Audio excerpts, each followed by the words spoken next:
नमस्कार, मैं अनीता चौधरी और आप सभी का स्वागत है। हम बात करेंगे इस देश में किस तरह से धर्म परिवर्तन का जिहाद जारी है।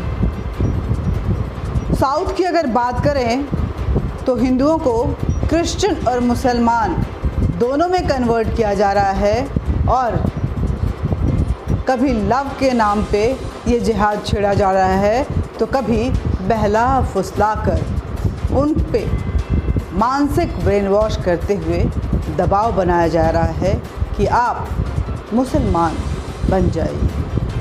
कुछ ऐसा ही मामला यूपी पुलिस ने उजागर किया है।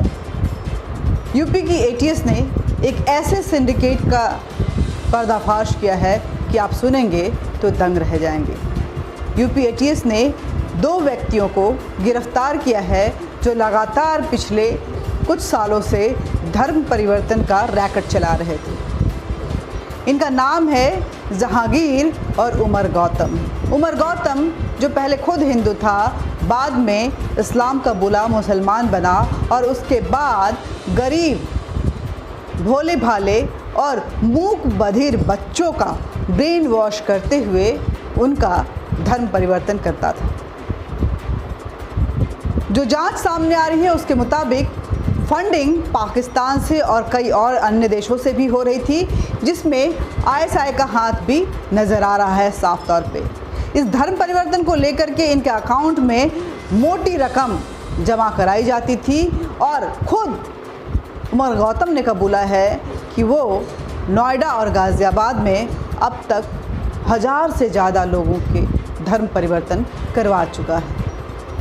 ये तो उसने कबूला है, लेकिन न जाने ऐसे कैसे कितने ही रैकेट चल रहे होंगे और कितने ही लोग इस जालसाजी में फंस रहे होंगे। दरअसल गरीब लोगों को, खासकर भोली भाली लड़कियों को और जो मूक बधिर बच्चे होते हैं उनको टारगेट किया जा रहा था।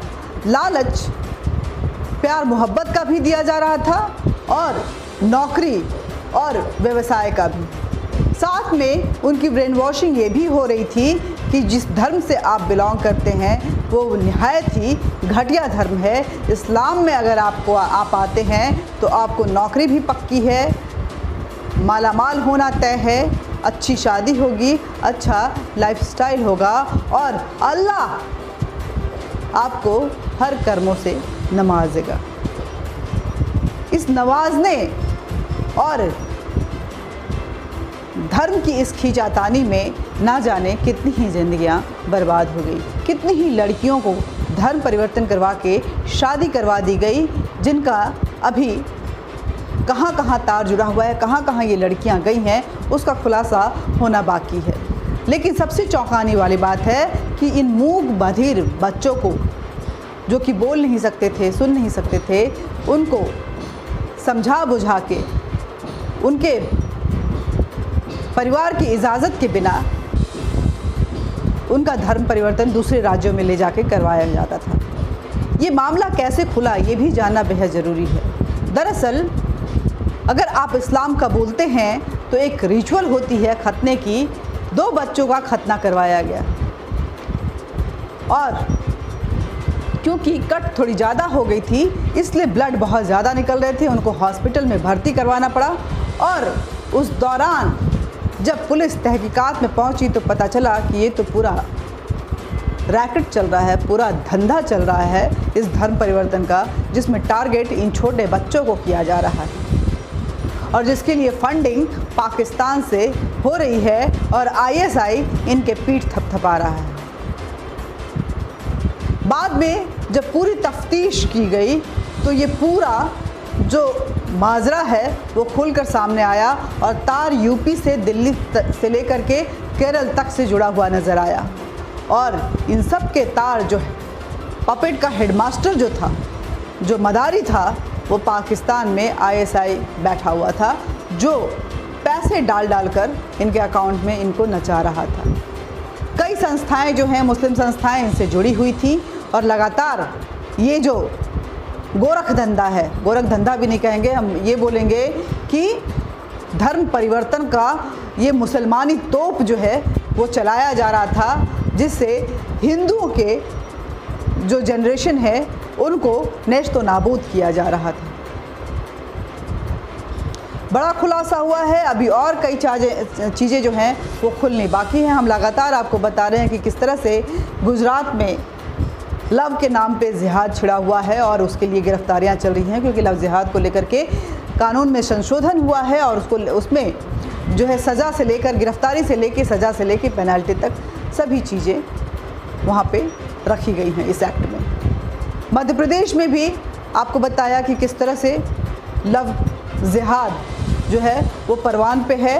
हिंदू नाम बदल के, माथे पे तिलक लगा के किस तरह से लड़कियों को वो बरगला रहे हैं और उसके बाद उन पे शादी का दबाव बना के किस तरह से उनको प्रताड़ित कर रहे हैं। और जब लड़कियां लाचार होकर पुलिस स्टेशन पहुंचती हैं तब तक बहुत देर हो चुका होता है। हालांकि इस मध्य प्रदेश में भी इस मामले को लेकर कुछ गिरफ्तारियां हुई हैं।